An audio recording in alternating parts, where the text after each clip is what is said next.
یعنی ہم کہتے ہیں نا کہ اہل سنت کی اصل ہے، تو کوئی بندہ کہتے ہیں یار کیا مطلب ہے اہل سنت کی اصل پہ؟ آپ کو نہیں پتا فلاں مسئلے میں تو صحابہ کرام کا اختلاف تھا، تابعین کا اختلاف تھا، وہ آپس میں ان کا اختلاف تھا، تو آپ کیسے کسی مسئلے کو آپ کہتے ہیں کہ یہ ایک ایسی چیز ہے کہ اس کی مخالفت سے بندہ گمراہ ہو جاتا ہے، بدعتی ہو جاتا ہے؟ یہ کیسے ہو سکتا ہے؟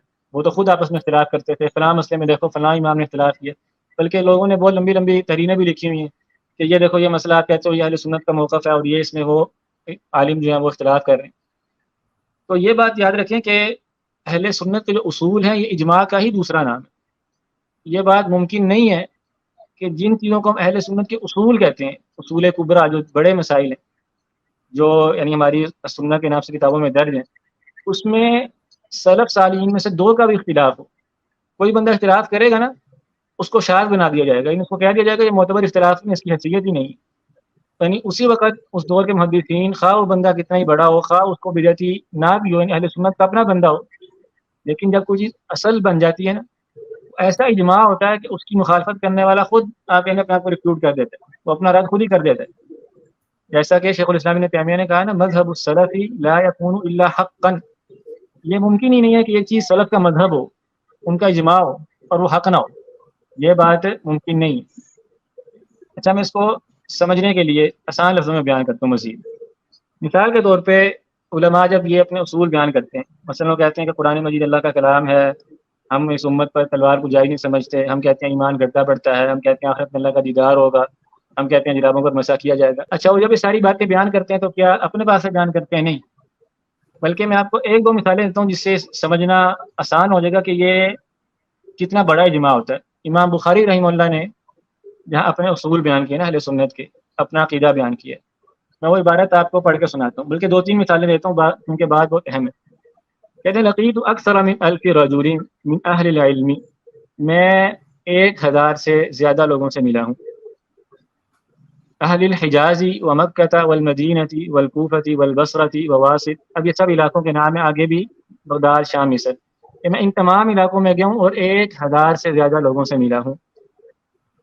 لقیتہم کرات، ایک دفعہ بھی نہیں ملا، بار بار ملا ہوں، قرن بعد قرن، یعنی بار بار گیا ہوں، مسلسل گیا ہوں اور کئی سال جاتا رہا ہوں۔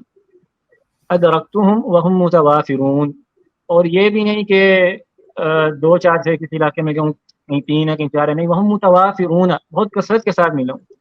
منذ اکثر من 46 سنہ، اور 46 سال ہو گئے مجھے۔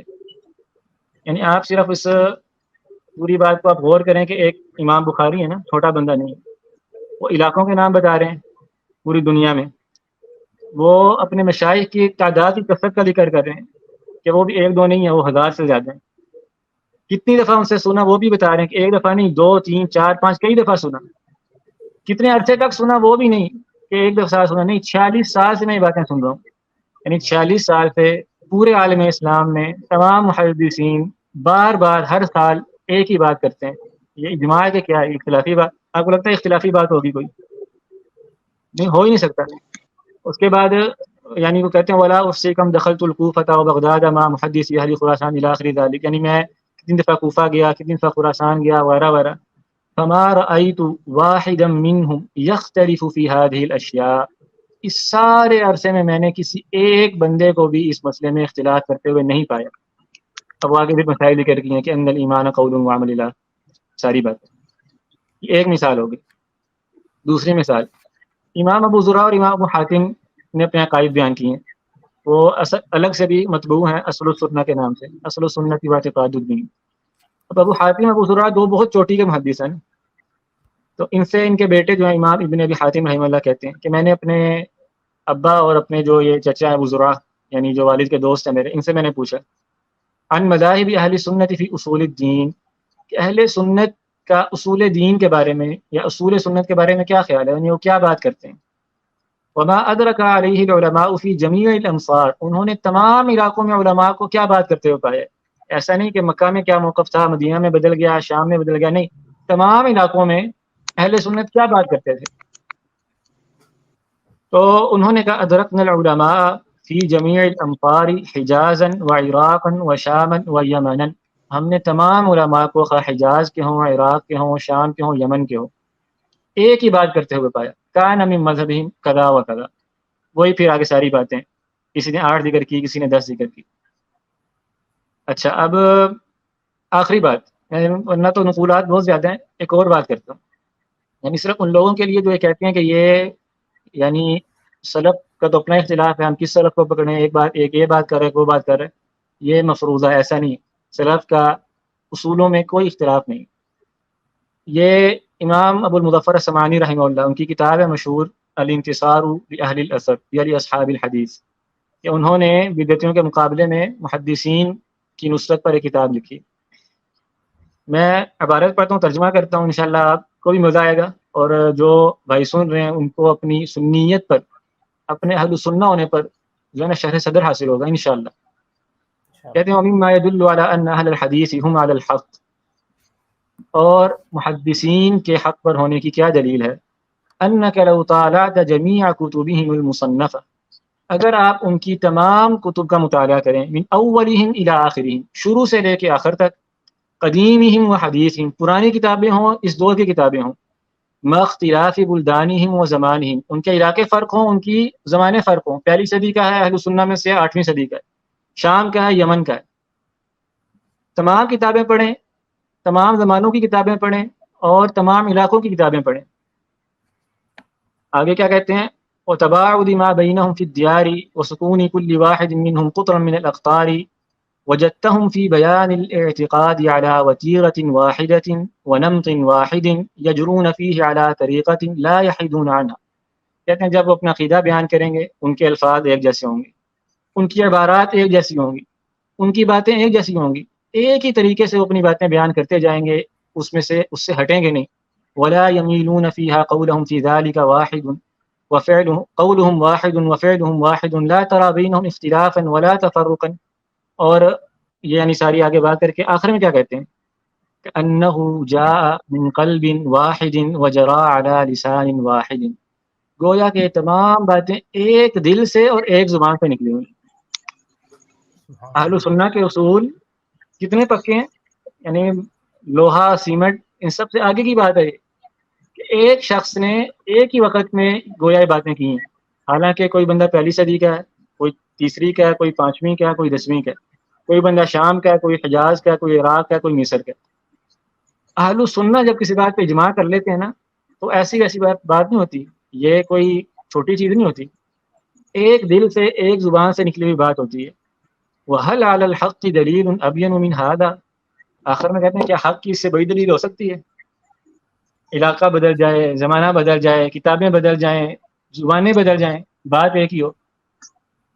آپ 1400 سال میں دیکھیں کسی نے کہا اہل سنہ میں سے کہ قرآن اللہ کا کلام نہیں ہے، القرآن کلام اللہ غیر مخلوق، القرآن کلام، کسی نے کہا کہ ہم اللہ کو نہیں دیکھیں گے، کسی نے کہا کہ ایمان جو ہے گھٹتا بڑھتا نہیں.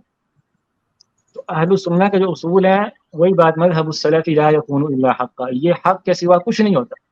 یہ قرآن و سنت کا آپ کہہ لیں وہ ایک زبدہ ہوتا ہے، خلاصہ ہوتا ہے کہ جس کو یعنی 100% یقین ہوتا ہے کہ اس کی مخالفت گمراہی ہی گمراہی ہے. ہاں ایک بات صرف میں کہتا ہوں یہاں یعنی مغالطہ کہاں پر لگتا ہے؟ مغالطہ یہاں پر لگتا ہے کہ بعض اصولوں کو نہ سمجھنے کی وجہ سے اس میں تفصیلات ہوتی ہیں، جزئیات ہوتی ہیں، اس کو ہم سمجھتے ہیں کہ اس میں کوئی اختلاف ہے. مثال کے طور پہ ہم کہتے ہیں کہ ہم آخرت میں اللہ کو دیکھیں گے، رؤیت باری تعالیٰ کا مسئلہ ہے نا. اب ہماری اصل کیا ہے، بنیاد کیا، اجماع کیا ہے کہ اہل ایمان نے آخرت میں اللہ کو دیکھنا، یہ اصل ہے. اس کو جو نہیں مانے گا نا وہ سیدھا ہم کہیں گے گمراہ ہو گیا، بدعتی ہو گیا. لیکن اب رؤیت کا مسئلہ بڑا مسئلہ، اس میں آپ کہہ لیں تفصیلات بہت ہیں. مثال کے طور پہ معراج کی رات اللہ کے رسول صلی اللہ علیہ وسلم نے اللہ کو دیکھا تھا نہیں دیکھا تھا. مثال کے طور پہ قیامت کے دن کافر اللہ کو دیکھیں گے کہ نہیں دیکھیں گے. مثال کے طور پہ اس دنیا میں خواب کی حالت میں اللہ کو دیکھا جا سکتا نہیں دیکھا جا سکتا. اب یہ ساری باتیں رؤیت سے متعلقہ ہیں، لیکن یہ اصل نہیں ہے، یہ وہ چیز نہیں ہے جس پر علماء کا اجماع ہے، جو اصول اہل سنت میں سے ہے. یہ باتیں عقیدے کی بھی ہو سکتی ہیں، عمل کی بھی ہو سکتی ہیں، اس میں علماء اختلاف بھی کر رہے ہیں، اپنے دلائل بھی دے رہے ہیں، لیکن یہ ایسی بات نہیں ہے کہ کسی فرقے کا امتیاز بن گیا ہو. ہم کہیں یہ معتزلہ کا مذہب ہے، یہ اشاعرہ کا مذہب ہے، یہ جہمیہ کا مذہب ہے، اس کی مخالفت کرنا لازم ہے، اہل سنت سے خلاف ہے. نہیں.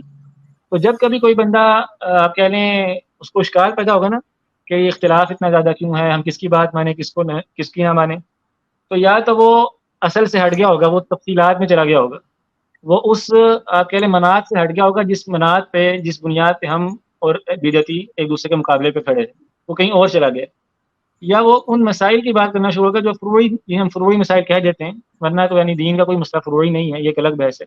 آپ کہتے ہیں فقہی نوعیت کے مسائل ہیں، یہ صحابہ کرام کا آپس میں مسئلہ ہے، مطلب شرم گاہ کو ہاتھ لگانے سے وضو ٹوٹتا ہے نہیں ٹوٹتا، نماز میں ہاتھ کہاں باندھنے، اس قسم کے جو مسائل ہیں، جیسا کہ بات اگرچہ لمبی ہوگی، آخری یہ بات کر کے میں بات ختم کرتا ہوں۔ مثلا اگر کسی کو کہا جائے کہ جو ایمان ہے نا یہ قول و عمل ہے، اس پہ تمام صحابہ کرام کا اجماع ہے، صحابہ کرام کا یہ کہنا ہے، وہ آگے سے جواب دیا صحابہ کرام تو یہ بھی کہتے تھے کہ مطاع جائز ہے، وہ آگے سے کہ آپ کہتے ہو صحابہ کہتے تھے کہ ایمان قول و عمل کا نام ہے، یا صحابی کہتے تھے کہ قرآن اللہ کا کلام ہے، تو بھائی فلاں صحابی تو یہ بھی کہتے ہیں کہ مطاع کرنا جائز ہے، فلاں صحابی تو یہ کہتے ہیں کہ بھائی آپ قربانی جو ہے نا وہ 10 ذی الحجہ سے لے کے آپ آخری جو تاریخ 30 تک آپ قربانی کر لیں، اب وہ کہ صحابی تو یہ بھی کہتے ہیں۔ اب ہم کیا کہیں گے کہ اس بیچارے کو کہاں سے غلطی لگی؟ اصول نہ سمجھنے کی وجہ سے، اس کو یہ نہیں پتا کہ کون سی چیز سنت اور بدعت کے درمیان فرق رکھتی ہے، کون سی چیز ایسی تھی جس کے بارے میں ہم امام بخاری، ابو حاتم، ابو زرع کہہ رہے ہیں کہ تمام علاقوں کے تمام لوگ ایک ہی بات کرتے ہیں، اور کون سی چیز ایسی ہے جو خود صحابہ کرام میں مختلف ہے، خود صحابہ میں اس میں اتفاق نہیں ہے۔ ٹھیک ہے، تو جو ہمارے اصل ہیں وہ اصل ہیں، اور جن میں سلف کا اختلاف ہے اس میں اختلاف ہے، اس میں کوئی اختلاف کرے گا آج بھی وہ غلطی پر ہو سکتا ہے دلیل کی روشنی میں، اس کو کہیں گے یہ خطا کار ہے، اس کا موقف کمزور ہے وغیرہ وغیرہ، لیکن اصولی مسئلہ نہیں۔ ٹھیک ہے، یہ بات انشاءاللہ امید ہے کہ میں نے آسان لفظوں میں کی ہے اور یہ جی مفہوم ہوگی انشاءاللہ۔